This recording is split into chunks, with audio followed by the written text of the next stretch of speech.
Eric, the topic of surface insulation resistance, SIR. What exactly is it? What are we doing here?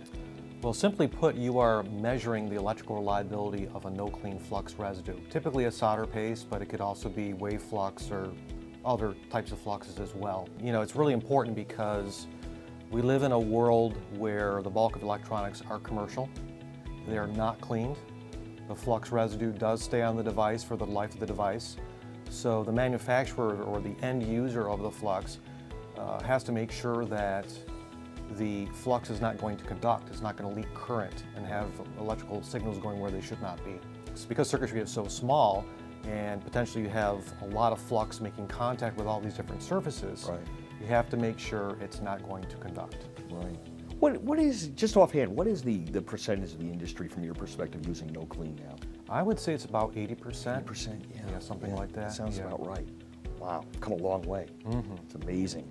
So with regard to SIR testing, I think a lot of people have seen, and a number of them don't even know what that little SIR comb is or how it works. Sure. So can you explain that a little bit? Sure. The most common board that's used, that's prescribed by IPC, is called a IPC-B-24 board. And on a single board, there are 4 patterns, A through D. And basically each pattern is just interlacing traces, and there's a gap in between the traces. And what you would do is, in the case of solder paste, you would stencil print paste onto those traces. Right. You would reflow the board, just like you would with any other PCB with solder paste on it.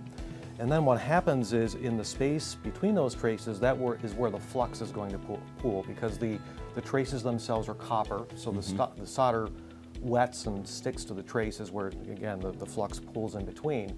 And then you can take that board, you can put it in a test chamber, and you can apply a bias such that trying to see if that residue will conduct. If we can grow dendrites. That's the other thing too, is the residue corrosive, and then under the influence of bias, can you grow dendrites? Right, yes. Right.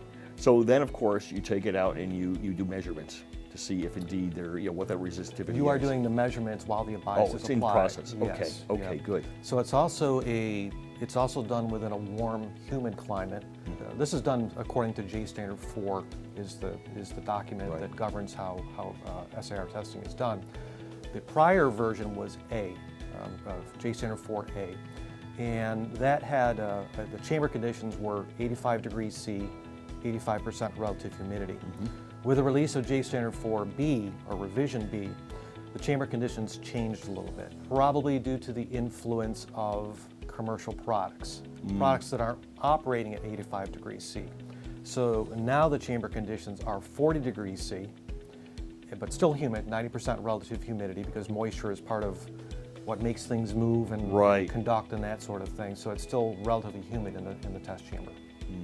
Now, when the actual measurements we're making, we're talking something in the megohm range, that correct? Is correct. Yeah, this is, so how practical is this for the typical practitioner to do this at home, so to speak, or is this something that you would want a lab to perform for you? I think you would want a lab to perform it. It's very specialized equipment. Yeah, you're looking at, the IPC limit for a quote-unquote pass is 1 times 10 to the 8th, or 100 mega ohms.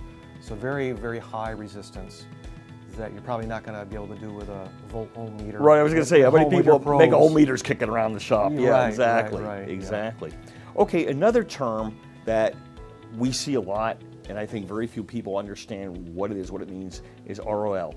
ROL 0, ROL 1. You explain that to us too? Okay, well, the first 2 letters, in this case the RO, what you do is you look at the solids content of the flux, okay?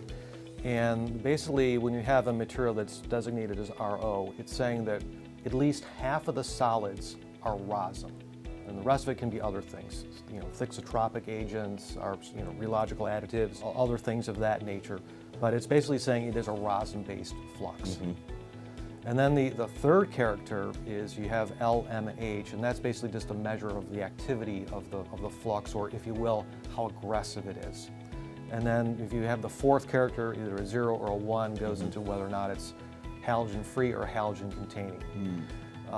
SIR in particular is more of a reflection or more related to that third character, the L, M, or H.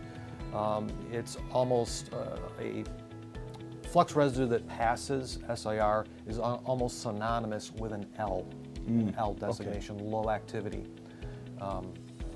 because there's a strong relationship between the activity of the flux and the SIR performance. Eric, where can we go to find papers and experiments discussing where SIR has actually been applied?